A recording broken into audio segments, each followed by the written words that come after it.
Oi, eu sou a Cris Silva. E eu, a Michelle Rocha, bem-vindas a bordo. Tá começando mais um Pod Barca e começamos fazendo aquele agradecimento especial a essa nova parceira. E que parceira, a Estácio. Vem pra Estácio, tchê. É isso aí. Bom, estamos então começando esse podcast Pod Barca de novembro, né? E Mito, já tá no módulo fim de ano ou ainda não? Já. Eu só penso em caipirinha na beira da praia, nos amigos secretos que eu quero escapar, esse tipo de coisa. Mentira, não, vou falar sério aqui. A gente já tá em módulo final do ano, mas também pensando no próximo ano. O que vem em 2023, né, amiga? E eu tenho certeza que as pessoas que estão nos ouvindo e nos vendo também estão acompanhando e ansiosas para saber o que espera de 2023. Para isso... Isso mesmo, então por isso a gente resolveu nesse mês de novembro falar em preparação para esse novo ano. Então a gente vai falar um pouquinho hoje no nosso bate-papo sobre como se preparar para a economia, para o cenário econômico do Brasil em 2023. Então... Quem veio soltar a borraia para a gente se segurar? Essa mulher, que meu Deus, eu sempre falo, né? Eu e a Cris, a gente brinca muito da história da cabeçuda. Cabeçuda. Né? A cabeçuda, que é aquela mulher assim... Cabeçuda, não literalmente, né? No meu caso, sim. Mas no dela, olha o que é essa mulher. Ela já tem um sobrenome super chique, né? Patrícia Palermo. Tu adora a Argentina, né, amiga? Eu amo a Argentina, gente, né? Depois é papo para outro dia. A Patrícia, então, é economista, formada com Laura Econômica na Universidade Federal do Rio Grande do Sul. Pouca coisa, mulher. Sendo reconhecida com o prêmio de melhor desempenho no curso pelo Conselho Regional de Economia do Rio Grande do Sul. É mestre, é doutora em economia, foi 2 vezes prêmio jovem pesquisador da URG, CNPq, na área de ciências. Meu Deus, a mulher é simplesmente... Depois a gente vai botar o currículo, né? Eu acho que tem um ponto aqui que faz jus ao nosso convite, que é essa larga experiência no assessoramento econômico de empresas, entidades empresariais e uma linguagem simples, assim, né? Uma linguagem acessível. Bem-vinda, Patrícia Palermo. Ai, gurias, que bom estar aqui com vocês. Eu estou muito feliz de estar aqui hoje junto, porque falar sobre economia num tempo tão complicado como é que a gente vive hoje, cheio de incertezas, é algo que tem que vir para dar uma luz para as pessoas, né? Para dar uma ajudada aí para tomar decisões melhores. E eu acho que assim, ó, né, Paty, hoje a gente está gravando o podcast e hoje a gente tem, depois de 2 meses de deflação, a gente tem um cenário de inflação, digamos assim, tá? Quando esse podcast for ao ar, a gente não sabe como é que vai estar, economicamente falando. Mas a gente tem que olhar para o futuro, a gente tem que olhar para 2023. Tem várias mulheres que nesse momento estão nos ouvindo e nos vendo, com seus negócios, né, pequenos, médios, e a gente tem que dar uma luz. Eu acho que essa foi a ideia quando a gente chamou a Paty, né? O que a gente consegue projetar? De que modo a gente olha para os nossos negócios mediante o que tem aí pela frente? Cris, a gente passou mais de 2 anos aí num cenário de pandemia, né? A pandemia não tinha nem terminado ainda, o mundo se enfiou numa guerra que foi o Putin que pariu, não é verdade? Aí a gente tá flertando aí com uma recessão em termos mundiais. Isso aí impacta preços de commodities e isso vai acabar refletindo em termos de crescimento econômico aqui no Brasil também. A gente tá repleto de incertezas. Mas tem uma certeza. Qual é a certeza? Que a gente vem há muitos anos, aqui no Brasil, vivendo com crescimento médio baixo. A gente tem uma certeza que, mais uma vez, a gente vai continuar ao longo do ano de 2023 brigando aí com a inflação. A gente precisa baixar a inflação para perto da meta. Nesses últimos meses, a gente teve registrado deflação, né? O certo seria dizer que a gente teve uma queda da inflação. Não chegou a ser uma deflação. É que deflação é uma definição mais rica, assim, né? Para ter deflação, você tem que ter o conjunto de todos os preços caindo. O que a gente teve, na verdade, foi alguns preços que são muito importantes, que caíram e fizeram com que a cesta de preços lá, que é medida para calcular o índice da inflação, tivesse registrado variação negativa, né? Então, a gente vai continuar lutando aí para controlar essa alta dos preços. E o que significa lutar contra a alta dos preços? Ter juros altos. E isso é uma mensagem importante, porque é isso que chega lá e bate na porta de todos os empreendedores. A gente vai viver mais um ano com juros altos. E quando os juros são altos, pegar dinheiro emprestado tem um custo maior. Não só porque os juros estão mais altos, mas porque eles exigem que os seus negócios sejam melhores. Eles têm que dar mais resultado para eles conseguirem viabilizar não só o pagamento dos juros sobre o capital tomado, mas também para garantir rentabilidade para quem empreende. Deixa eu te fazer uma pergunta, Paty. Assim, nesse quase um ano de barca aí, a gente faz um ano em dezembro, algumas coisas são bem recorrentes, né? De sofrimentos, de dores dessas mulheres. E tem uma pergunta que ela é bem recorrente para nós, que é: em que momento eu posso pedir um crédito para o meu negócio? Em que momento eu elevo esse meu negócio para um outro patamar, né? Buscando algum crédito, dinheiro para o meu negócio. Dentro desse cenário que a gente está falando, o que tu aconselharia para essa mulher que está pensando em pedir um crédito? Primeira coisa, eu acho que tem que pensar muito bem e botar no papel, né? Tem que fazer conta. As pessoas, às vezes, quando vão empreender, elas pensam no produto, elas pensam na divulgação, mas elas não pensam naquela parte mais, ou melhor, menos glamorizada, né? A hora de ver quanto está custando o negócio, quanto está rendendo o negócio, se ele está se pagando de fato, né? Porque, de novo, a gente entrou numa vibe de falar sobre propósito, sobre como é legal empreender, ser livre, né, de horários, mas aquela história, né, que a gente sempre fala, né? Quando você deixa de ter um chefe, porque você não trabalha mais para alguém, e você passa a trabalhar para você, todos os seus clientes são seus chefes. Todo mundo vai exigir de você alguma coisa. E diferente do chefe convencional, ele não valoriza esforço, não, né? Ele valoriza efetivamente a entrega e paga aquilo que ele acha que vale por aquela entrega, né? Então, a pergunta, né? Quando é que a gente toma dinheiro emprestado? Quando você faz as contas e você vê que, numa visão prospectiva do que vai acontecer, você vai ter capacidade de pagar esse recurso. Isso, de novo, talvez seja um banho de água fria, tá? A expectativa de muita gente, né?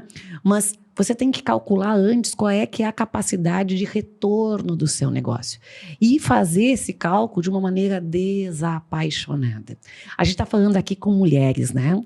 Mulheres que muitas vezes são mães. Uma coisa que eu costumo repetir é o seguinte: negócio não pode ser filho.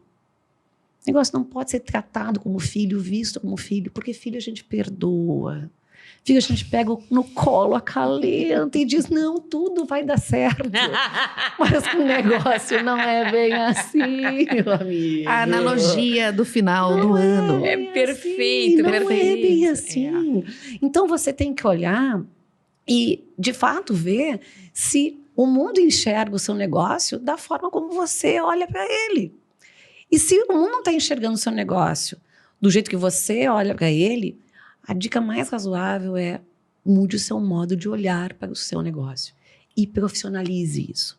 As pessoas relutam muitas vezes, né, para registrar um MEI.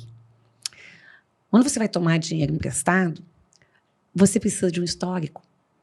Você precisa mostrar o que esse negócio já tem, para quem vai emprestar dinheiro acreditar em você, que você vai ter capacidade de pagamento futuro.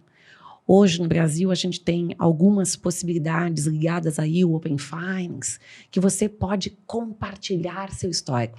No passado, vocês vão se lembrar, Gurias, né? Lembra aquele negócio, aquele cheque que a gente tinha, que dizia assim, cliente desde 1900 e quando Jesus nasceu, sabe? Não, eu não lembro, gente. Eu nasci nos anos 90. As pessoas olhavam aquilo e aquela datinha orgulhosamente. Ali, aquela datinha estava dizendo quanto tempo tu era o quê? Cliente de um determinado banco. E conforme o tempo, aquilo que significava o quê? Um grande histórico para ti, né? E aí, com base naquele histórico, o teu banco, mentira, ele nunca foi teu, né? Mas o banco que tu tinha conta, né? Ele pegava, podia olhar o teu histórico e te oferecer crédito. Agora, com esse tipo de instrumentalização, a gente pode pegar toda a nossa vida financeira de um banco e compartilhar com quem a gente quiser. E se a gente tiver um bom histórico, isso pode contar a nosso favor em termos de conseguir taxas melhores para conseguir crédito. Só que olha só, para isso tem que ter histórico e para isso tem que bater nas portas de todos os lugares em que a gente pode obter esses recursos. Quando as pessoas vão fazer compras, é bem comum as pessoas pesquisarem preços. Uma coisa bem interessante é que as pessoas não costumam pesquisar juros. As pessoas dizem, eu vou falar com o meu gerente. O gerente é do banco, ele não é teu, tá certo? Ele trabalha para o banco, não trabalha para ti. Então, tu tem que ir lá no teu gerente, que pensa que é teu, né? E tu vai falar com o gerente, mas tu também tem que falar em outros lugares. A gente tem hoje tantas possibilidades. Nós temos as cooperativas de crédito aí, né? Disponibilizando crédito. Nós temos outros tipos de estruturas disponíveis que a gente tem que conhecer. Porque, de novo, não dá para perder no financeiro o que a gente ganha tão suadamente no operacional. Essa questão que tu tá trazendo aqui, a gente até falou que era um bate-papo muito... A gente ia deixar rolar esse bate-papo. E a gente também se enxerga em muitas coisas que a Paty tá falando, Total, né? Porque total. nós somos empreendedoras, né? O que acontece, assim? Uma coisa que a gente, às vezes, não põe no papel é o custo-benefício das coisas, os retornos que isso está dando. Nesse momento, eu e a Cris, a gente tá fazendo uma análise do nosso negócio. Isso é muito importante. E gurias e guris que estão assistindo, né? Façam essas análises. Eu queria que tu falasse um pouquinho do papo que a gente teve nos bastidores sobre a energia despendida para as coisas. Porque a gente tem muita a precificação, né? Isso é o meu custo X, isso é... E aí a gente faz uma continha para botar meu preço. Mas se a gente for calcular aquilo que é o intangível, que é a nossa energia, que é a nossa área criativa, que é o nosso capital humano, às vezes isso deveria ser muito mais alto o preço. Eu queria que tu falasse um pouquinho sobre isso, assim, tipo, da gente pensar na energia também que a gente gasta, às vezes, pro nosso negócio e, às vezes, remodelar ele, né? Pivotar. Né? Pivotar. Pivotar, perfeito. Né? Vamos... A gente conversou, teve um bate-papo ali nos bastidores, que foi incrível também. Se tu puder trazer um pouquinho da tua visão em relação a isso. Bom, vamos começar falando um pouquinho sobre gastar mais energia e depois a gente falar um pouquinho sobre gastar menos energia, tá? Quando a gente fala de mulheres empreendedoras, né, grande parte das mulheres que empreende, muitas vezes fazem isso para fazer uma adequação entre uma vida profissional que elas querem ou precisam ter e uma vida familiar que elas precisam coordenar, né? Então, acaba acontecendo esse empreendedorismo por necessidade, né? Uma necessidade de criação de renda, de majoração de renda ou simplesmente de adequação à própria vida que tem ali, né? E muitas vezes isso acontece de uma maneira descoordenada. Isso nasce de algum talento que se tenha, e às vezes esse talento nem sequer se vê uma necessidade, né, específica de mercado, é simplesmente a pessoa pensa, o que eu sei fazer? Né? E aí se começam a fazer coisas que às vezes têm resultado, às vezes não têm resultado, né? Mas elas começam a rodar uma roda viva, em que as coisas começam a acontecer. Então, a primeira coisa que a gente sempre fala é o seguinte, gaste mais energia pensando de maneira não romântica sobre o negócio. Então, gasta lá um tempo efetivamente estruturando quantas horas do meu dia eu preciso para isso, o que seriam os materiais que eu precisaria para isso. Depois, como é que eu faço o processo de divulgação, de distribuição disso? E outra, eu tenho uma precificação adequada que remunere o que eu gastei e que me remunere na medida de que eu preciso. Porque se você gastar esse tempo antes, esse tempo ele é uma joia para evitar que você desperdice tempo, recursos e até se frustre. Então, esse primeiro ponto é, gasta energia no planejamento. Quanto mais tempo você gastar planejando de maneira estruturada, menos tempo você vai gastar depois na execução, né? Aí, vamos pensar que você já gastou esse tempo ou o seu negócio já esteja rodando, tá? O que a gente precisa fazer? De tempos em tempos, a gente precisa parar. E a gente precisa parar e pensar se a gente está alocando tempo, que é um recurso preciosíssimo, e todos os nossos recursos nas coisas que estão efetivamente tendo rentabilidade. A gente precisa, nos negócios, qualquer negócio, a gente precisa de giro. É verdade. O giro, ele faz aquela energia do recurso entrando dentro, né, do negócio. Mas ele não pode só girar. Por que é o giro? Entra e sai, entra e sai, entra e sai, entra e sai. Então, você não pode estar vendendo seu almoço para comprar sua janta. Não pode fazer isso. Você tem que olhar para a rentabilidade do seu negócio. Eu já vi negócios de milhões que não são rentáveis. E eu já vi pequenos negócios que são extremamente rentáveis. Você precisa olhar a rentabilidade do seu negócio. Eu brinco, né, que espuma até detergente faz, tá certo? A gente não pode fazer só espuma. A gente não pode. Então, pensa e vê se tu tá colocando o teu tempo e esses recursos em coisas que efetivamente estão sendo rentáveis. Coisas rentáveis são aquelas coisas que vão te pagar e vão pagar o crescimento do teu negócio a médio e longo prazo. A gente sempre tem que ter na cabeça, gurias. A gente vai ter que ter um tempo para cuidar do nosso negócio para depois esse negócio cuidar da gente. Mas a gente tem que cuidar também para não ter esse tempo muito alongado pensando, vai dar certo. Não deu certo até agora, coisa disso, aquilo outro. E arranjando desculpa para ver que, na verdade, o que não deu certo foi o negócio. Então, às vezes tem que seguir adiante, né? Tu sabe que eu tô aqui... Elas estão reflexivas, gente. Eu tô bem quieta, porque olha, amiga... Não, e é bem no momento que vem... Quase uma terapia. Exatamente. E é o momento que a gente tá passando. Isso... Bebe, amiga, bebe. Peraí. Mas isso aqui não é gin? Alguém providencie, por favor? Mas eu acho uma coisa muito legal, Paty, porque às vezes a gente fala dentro da barca da questão de não glamorizar o empreendedorismo. Para mim, esse papo é não glamorizar o empreendedorismo. Porque eu lembro que quando eu comecei lá no meu primeiro, né, empreendimento, tinha muito esse negócio assim, vá empreendedor, mas lembre-se que você não vai ter um salário. Como assim, tipo, uau, você agarra. Tá, mas beleza, eu sei que eu vou ter um prolabore, mas assim, eu tenho que calcular para eu ter esse prolabore, por quê? Porque eu tenho conta para pagar. Se eu não conseguir pagar as minhas contas lá, pessoais, como é que eu vou estar bem para fazer um negócio? Eu sei que é cringe, né? Mas os boletos sempre vêm, né? Então, e aí? Eu tenho, agora vamos mudar esse termo dos boletos sempre vêm. Os boletos viralizam, entendeu? Então, é isso. Então, a gente tem que parar de cair muito nessa coisa assim do vai guerreira, vai não sei o quê. E ter tempo para aquilo que é importante, que é parar e olhar o nosso negócio. E a gente faz a nossa meia-culpa aqui. Do que a gente tá passando, a gente vai chorar, não, tô brincando. Mas assim, é muito legal essa tua conversa, porque eu acho que a gente tá conseguindo materializar um pouco no nosso discurso o que a gente vem trazendo dentro da barca. A gente não pode glamorizar.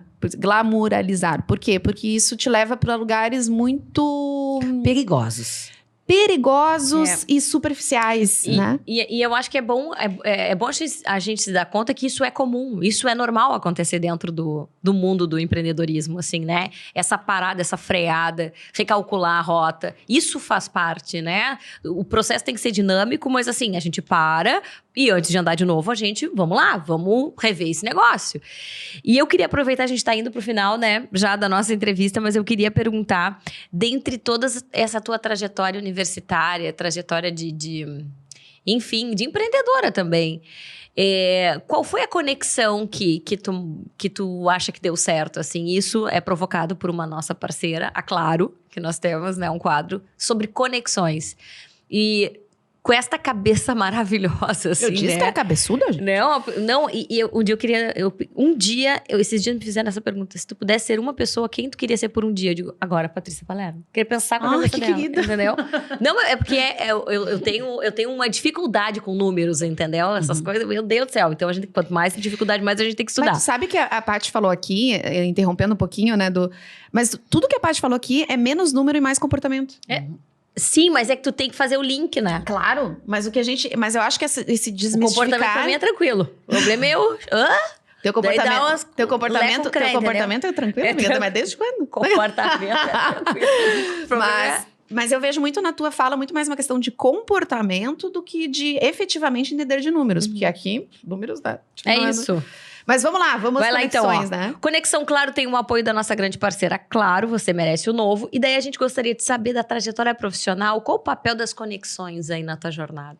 Eu acho que foi uma conexão que me trouxe hoje aqui, né? Que alguém me conhecia, conhecia o meu trabalho, falou para vocês, e eu tenho certeza que a partir desse podcast, outras pessoas vão se conectar comigo. E eu acho que ao longo da minha vida, seja a minha vida pessoal, seja a minha vida acadêmica, seja a minha vida profissional, eu sempre me conectei com gente, genuinamente. Eu me conecto com o cara que vem e entrega o café. Eu venho com a pessoa que vai me atender hoje aqui e que vai conversar comigo no podcast. Eu vou entrar dentro do Uber e vou falar com o motorista. Eu vou chegar numa grande empresa e vou falar com o presidente. Eu sempre falei e ouvi o que as pessoas tinham para me dizer. E a gente aprende muito com isso. Porque quando a gente se conecta com as pessoas, a gente leva um pouquinho delas com a gente, sabe?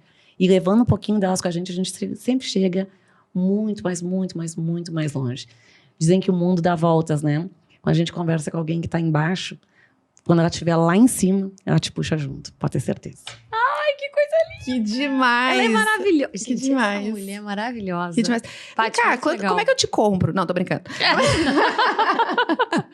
Não, mas assim, foi um prazer. Muito legal conversar contigo, aprender Demais. contigo. Não só de números, mas de gente, né? A gente percebe quando as pessoas gostam de pessoas. Né? E trabalhar um tema que impacta muito com a vida das pessoas, com o sonho das pessoas, né? Com a rotina das pessoas. De uma forma tão legal, assim. Foi muito bacana te ter aqui no nosso podcast. E, sobretudo, responsável. É. Eu acho que tem muita gente fazendo muito conteúdo bacana, muita coisa bacana, mas também tem muita irresponsabilidade hoje, porque todo mundo fala sobre tudo, né?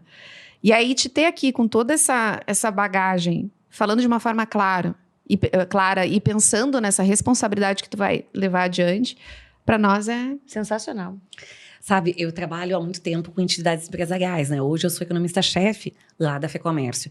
E quando a gente está nessas entidades, uma coisa que a gente quer muito é melhorar o ambiente de negócios, para as pessoas conseguirem empreender, crescer e serem melhores, né? De fato, fazendo com que o ambiente de negócios propicie que isso aconteça. E vocês estão aqui do outro lado, falando com essas empreendedoras, né? Para elas serem melhores, independentemente do cenário que elas encontram. Então, foi um prazer estar aqui. Tomara que eu volte outras vezes. Com certeza. E a gente faça muitas outras terapias econômicas aqui, sabe? A gente podia ter um quadro, né? Terapia econômica. Paty Palermo. Meu marido disse que isso não é um nome, isso é um branding. Ah, é verdade. Isso é um belo produto, ó. Já saímos daqui. Olha as conexões. Você já sabe, né? Bom, então, vocês sabem que um dos pilares mais importantes da Barca é a educação. Nós estávamos buscando um parceiro que trouxesse mais bagagem para nós e agora temos, então, a Estácio resolver entrar nessa barca, parceira aqui do Pod Barca e em muitos outros também. Parceria boa, né, Mi? Nossa, a gente estava precisando disso, né? Precisando de não só de educação, mas quase que um aval para as coisas que a gente fala. A Estácio entrando nesse momento para nos ajudar com isso, né? E lembrando que a Estácio oferece cursos com nota máxima no MEC, infraestrutura de ponta, conta com a modalidade presencial, semipresencial, flex, ao vivo e digital. Vocês ainda vão ouvir muito falar da Estácio por aqui. Vem pra Estácio, guria. É isso, né, Cris? É isso, beijo! Até o próximo. Beijo!